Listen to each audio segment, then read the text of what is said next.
Inquilab TV prime time news కి స్వాగతం.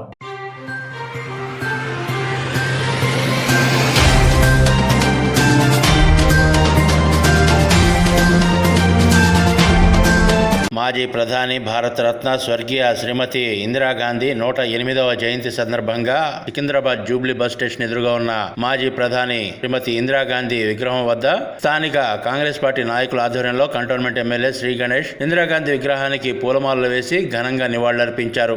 ఈ సందర్భంగా ఎమ్మెల్యే శ్రీ గణేష్ మాట్లాడుతూ దేశానికి ఇందిరాగాంధీ చేసిన సేవలను కొనియాడి వారి స్ఫూర్తితోనే రాష్ట్రంలో ఇందిరమ్మ రాజ్యం నడుస్తుందన్నారు. అనంతరం మీడియా మిత్రులతో మాట్లాడుతూ శ్రీమతి ఇందిరాగాంధీ చిన్నతనంలోనే వారి తండ్రి నెహ్రూ మహాత్మా గాంధీలతో కలిసి స్వాతంత్ర పోరాటంలో పాల్గొన్నారని, వారు ప్రధానమంత్రిగా ఈ దేశానికి ఎన్నో సేవలు చేశారని, భారతదేశం ఆహారాన్ని దిగుమతి చేసుకునే స్థాయి నుంచి భారతదేశ అవసరాలకు పోను ఆహారాన్ని ఉత్పత్తి చేసి విదేశాలకు కూడా ఎగుమతి చేసే స్థాయికి తీసుకొచ్చారని, పాకిస్తాన్ పై యుద్ధం చేసి బంగ్లాదేశ్ ను ఏర్పాటు చేసిన ఘనత కూడా శ్రీమతి ఇందిరాగాంధీకే దక్కుతుందన్నారు. ఆ యుద్ధ సమయంలో అమెరికా మాటలను కూడా ఖాతరు చేయలేదని, భారతదేశ సార్వభౌమత్వాన్ని కాపాడిన వ్యక్తి ఇందిరాగాంధీ అని, దేశంలో 14 ప్రైవేట్ బ్యాంకులను జాతీయకరణ చేసి సంపన్న వర్గాలకే పరిమితమైన బ్యాంకింగ్ సౌకర్యాలను పేద ప్రజలు కూడా బ్యాంకులకు వెళ్లే విధంగా చేసిన మహనీయురాలని, అందుకే ఆమెను ఉక్కు మహిళ అంటారని, భారతదేశానికి మొదటి ఏకైక మహిళా ప్రధానిగా గుర్తింపు పొందారని, వారి స్ఫూర్తితోనే రాష్ట్రంలో ముఖ్యమంత్రి యనమల రేవంత్ రెడ్డి ఆధ్వర్యంలో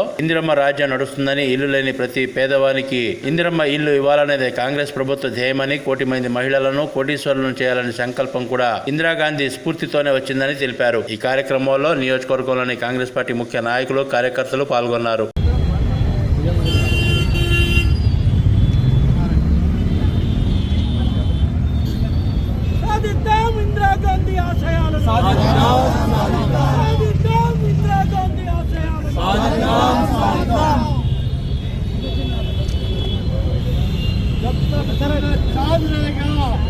इंदिरा गांधी का नाम रहेगा,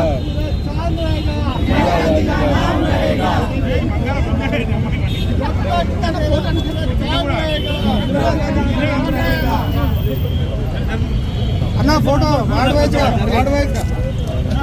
अन्ना वाड़वाइज का फोटो